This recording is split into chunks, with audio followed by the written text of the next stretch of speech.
Hello everyone, welcome back to our channel. Today we are diving deep into the fascinating world of Indian politics, specifically the power dynamics of coalition politics. In a country as diverse as India, with its multitude of political parties and ideologies, coalitions have become an integral part of the political landscape. India, the world's largest democracy, has a multi-party political system. This often results in no single party getting an absolute majority, leading to the formation of coalition governments. But what does this mean? It means multiple political parties with different ideologies and agendas come together to form a government. Coalition politics in India is not a new phenomenon. It has been a significant part of the political landscape since the 1960s. But it was in the late 70s that coalition politics took center stage. Well friends, the first coalition government at the center was formed in 1977, in the aftermath of a tumultuous period in Indian history known as the emergency.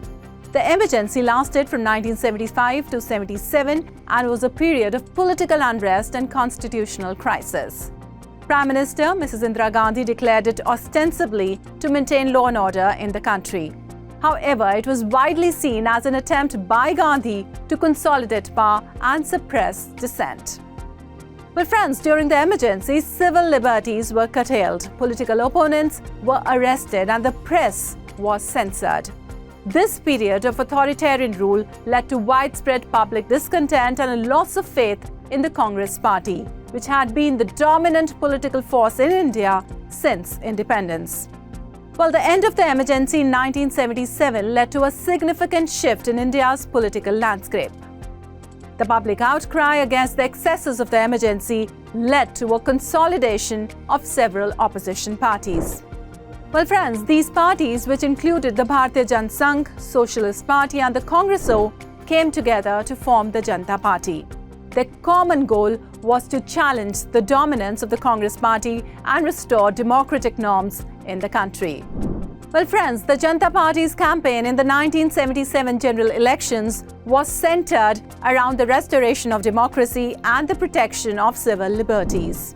Their message resonated with the public, leading to decisive victory for the Janata Party. This marked the first time since independence that the Congress Party was ousted from power at the center. The formation of the Janata Party government in 1977 marked the beginning of the coalition era in Indian politics. It demonstrated that a coalition of diverse parties could come together to form a government at the center. This was a significant shift from the previous era of single-party dominance. Well friends, Morarji Desai, a veteran politician and a fierce critic of the Congress Party, was chosen as the Prime Minister. However, the coalition was marked by power struggles and ideological differences among its constituent parties, leading to its eventual collapse in 1980. Since the formation of the Janata Party government in 1977, India has seen several coalition governments, each with unique power dynamics and challenges. The rise of coalition politics has been a defining feature of Indian democracy, reflecting the country's diverse political landscape. Well friends, in 1989, the National Front government came to power, marking another significant shift in Indian politics. This coalition was led by the Janata Dal and supported by several regional parties and the Left Front. The National Front government, with VP Singh as Prime Minister, was notable for its efforts to implement social justice measures, including the Mandal Commission recommendations to improve the socio-economic status of the other backward classes. Friends, however, the government was short-lived due to internal conflicts and withdrew support from its coalition partners. The mid-90s saw the formation of the United Front government, a coalition of non-Congress, non-BJP parties. The United Front was a unique experiment in coalition politics, with two prime ministers, H.D. Deve Gowda and I.K. Gujral, serving in quick succession. Well, despite its unstable nature, the United Front government was significant for its emphasis on federalism and regional issues. Well, friends, the late 90s and 2000s saw the emergence of stable coalition governments led by the two major national parties, the BJP and the Congress.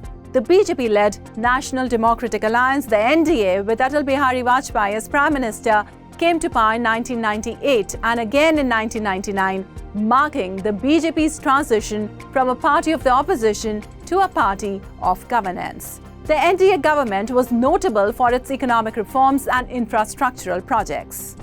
Well, friends, the Congress-led United Progressive Alliance, UPA, which came to power in 2004 and again in 2009, marked a return of the Congress to the center of Indian politics. With Manmohan Singh as Prime Minister, the UPA government implemented several landmark legislations, including the Right to Information Act and the National Rural Employment Guarantee Act. End of these coalition governments had unique power dynamics shaped by the constituent parties, ideologies, regional interest, and personalities. They had to navigate the challenges of policy making and governance while maintaining the delicate balance of power within the coalition. Friends, coalition politics is all about negotiation and compromise. Each party in the coalition has its agenda and interest. The power dynamics in a coalition government depends on various factors: the number of seats a party has won, the influence of regional parties, ideological alignment, and the charisma and leadership of the party leaders. But friends, why is coalition politics so prevalent in India? One reason is the sheer diversity of the country. India has numerous linguistic, religious, and ethnic groups, each with its political representation. This diversity often makes it difficult for a single party to secure an absolute majority, leading to the formation of coalition governments. Another reason is the rise of regional parties. Over the years, regional parties have gained significant influence in their respective states. They often play a crucial role in forming coalition governments at the center, using their bargaining power to secure favorable terms for their states. For instance, the Dravida Munnetra Kazhagam (DMK) from Tamil Nadu has been a part of several coalition governments at the center. The DMK has used its position in the coalition to advocate for the rights of the Tamil people and to secure significant ministerial portfolios. Friends, similarly, the Trinamool Congress from West Bengal has been a part of the UPA government at the center. The party's leader, Mamata Banerjee, served as the railway minister and used her position to bring several railway projects to West Bengal. Another one, the Telugu Desam Party from Andhra Pradesh, used its position in the NDA government to push for creating a separate state of Telangana. Similarly, the Shiv Sena from Maharashtra has used its position in the coalition to advocate for the rights of the Marathi people. Friends, however, the role of regional parties in coalition politics is challenging. The diverse interests and agendas of the coalition partners often lead to policy paralysis and political instability. The survival of a coalition government depends on the delicate balance of power among its partners. Well, friends, coalition politics in India is a complex interplay of power, negotiation, and compromise. It's a dance where each step is carefully calculated, each move is strategically planned. But what happens when the music stops? What happens when the coalition falls apart? Coalition governments in India have often been plagued by instability. Conflicting interests, policy disagreements, and power struggles have led to the downfall of several coalition governments. Well, friends, take the Janata Party government of 1977 for instance. Despite coming to power on a wave of public support, the government fell apart in just 2 years due to internal power struggles and ideological differences. Or consider the United Front government of 1996. Despite having a common enemy in the form of the Congress Party, the coalition partners could not put aside their differences. The government fell when the Congress Party withdrew its outside support. Despite these challenges, coalition politics has also led to more inclusive and representative governance. It has given regional parties a voice and ensured that diverse interests and issues are represented. Well, friends, in conclusion, the power play in coalition politics in India is a complex dance of negotiation, compromise, and strategic alliances. It is a reflection of the country's vibrant and diverse democracy. Now, let's discuss the new coalition of opposition parties called I.N.D.I.A. that's taking shape in 2023, a year before the next Lok Sabha elections. What is I.N.D.I.A? I.N.D.I.A stands for Indian National Developmental Inclusive Alliance. It is a coalition formed by 26 Indian opposition parties to take on the NDA in the general election due next year. Now friends, why was I.N.D.I.A formed? The formation of I.N.D.I.A is an attempt by the opposition parties to present a united front against the ruling Bharatiya Janata Party ahead of the 2024 Lok Sabha polls. The parties and leaders believe that coming together can present a stronger challenge to the BJP and increase their chances of winning the election. Well, how can I.N.D.I.A affect the chances of N.D.A? The formation of I.N.D.I.A could affect the chances of N.D.A in the upcoming Lok Sabha election in 2024. With a united opposition, the N.D.A could face a more formidable challenge in retaining its majority in the parliament. However, predicting the results 10 months before the event is challenging. Analysts say, adding that if things go as per the 2019 elections, the opposition is expected to make gains. It will not be a one-sided fight. Well, friends, let's look into the strengths of I.N.D.I.A. One of the strengths of I.N.D.I.A is its diversity. The coalition is made up of parties from different regions, representing different communities and interests. This diversity could help I.N.D.I.A appeal to a wider range of voters and win more seats in the election.